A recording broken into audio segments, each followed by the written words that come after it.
ایک چھوٹے سے گاؤں میں حمزہ نام کا ایک ننھا لڑکا رہتا تھا۔ حمزہ کو کھیلنا اور سوال پوچھنا بہت پسند تھا۔ وہ دن میں بہت خوش رہتا تھا، لیکن رات کو اسے نیند نہیں آتی تھی۔ اس کا دماغ ستاروں، چاند اور دنیا کی بڑی بڑی باتوں کے بارے میں سوچتا رہتا تھا۔ ایک شام حمزہ اپنی دادی نانا نور کے ساتھ ایک بڑے درخت کے نیچے بیٹھا ہوا تھا۔ سورج غروب ہو رہا تھا اور آسمان نارنجی اور گلابی ہو رہا تھا۔ نانا، حمزہ نے کہا، میں رات کو سو نہیں پاتا۔ میرا دماغ سوچتا ہی رہتا ہے۔ میں کیا کروں؟ نانا نور نے مسکراتے ہوئے اس کا ہاتھ تھام لیا۔ ارے میرے پیارے حمزہ، میں تمہیں ایک خاص بات بتاتی ہوں۔ یہ ایک سرگوشی کرنے والی ندی کے بارے میں ہے جو تمہیں سکون اور نیند دے سکتی ہے۔ حمزہ کی آنکھیں چمک اٹھیں۔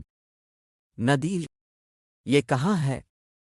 کیا ہم وہاں جا سکتے ہیں؟ نانا نے ہنستے ہوئے کہا، یہ ندی زمین پر نہیں ہے میرے بچے، یہ تمہارے دل کے اندر بہتی ہے، اور تم اس ندی کو سورہ رحمان کے الفاظ سن کر پا سکتے ہو۔ سورہ رحمان کیا ہے؟ حمزہ نے حیرانی سے پوچھا۔ یہ قرآن کی ایک خوبصورت سورہ ہے، نانا نے کہا۔ یہ اللہ کی دی ہوئی نعمتوں کے بارے میں بتاتی ہے۔ ہم جو ہوا سانس لیتے ہیں، جو پانی پیتے ہیں، جو آسمان کے ستارے ہیں، سب اللہ کی نعمتیں ہیں۔ نانا نور نے نرم اور میٹھی آواز میں پڑھنا شروع کیا، تو تم اپنے رب کی کون کون سی نعمت کو جھٹلاؤ گے؟ حمزہ نے آنکھیں بند کیں اور سننے لگا۔ الفاظ ایک ہلکی سی ٹھنڈی ہوا کی طرح لگے جو اسے سکون دے رہے تھے۔ اللہ نے ہمیں بہت سی نعمتیں دی ہیں، نانا نے کہا۔ رات کو چمکنے والا چاند، جو پھل ہم کھاتے ہیں، اور جو ندیاں بہتی ہیں۔ اور اس سورہ میں اللہ ہم سے بار بار پوچھتے ہیں، تم میرے کون سے انعام کو جھٹلاؤ گے؟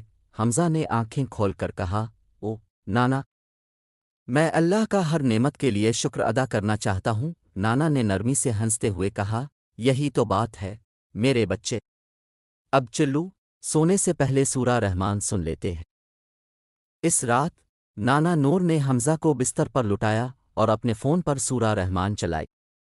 حمزہ نے آنکھیں بند کیں اور ایک جادوئی ندی کا تصور کیا۔ ندی چمکتی ہوئی اور روشن تھی، ستاروں اور تحفوں جیسے پھل، پھول اور چمکتے ہوئے جواہرات سے بھری ہوئی تھی۔ جب وہ سن رہا تھا تو اسے لگا جیسے یہ ندی اس کے دل میں بہہ رہی ہو، اس کے سارے خیالات اور پریشانیاں دھو رہی ہو۔ اس نے آہستہ سے کہا، اللہ کا شکر ہے ان ستاروں، چاند اور اس سکون بھری رات کے لیے۔ جلد ہی حمزہ گہری اور خوش نیند میں سو گیا۔ اگلی صبح حمزہ نانا کے پاس بھاگ کر گیا اور خوش ہو کر کہا، نانا، میں نے سرگوشی کرنے والی ندی کا خواب دیکھا۔ اس نے مجھے بہت سکون اور خوشی دی۔ نانا نے اسے گلے لگا لیا۔ دیکھا میرے پیارے، سورہ رحمان اللہ کی طرف سے سونے سے پہلے ایک یاد دہانی کی طرح ہے۔ یہ ہمیں اللہ کی محبت اور ان نعمتوں کے بارے میں بتاتی ہے جو وہ ہمیں دیتا ہے۔ اس دن سے حمزہ نے ہر رات سورہ رحمان سننا شروع کر دی۔ اس نے اپنے سب دوستوں کو اپنے دل میں بہنے والی سرگوشی والی ندی کے بارے میں بتایا۔ جلد ہی گاؤں کے سب بچوں نے رات کو سونے سے پہلے یہ سننا شروع کر دیا، اور اسی طرح حمزہ اور اس کے دوستوں نے سورہ رحمان کے الفاظ میں سکون، خوشی اور میٹھے خواب پا لیے۔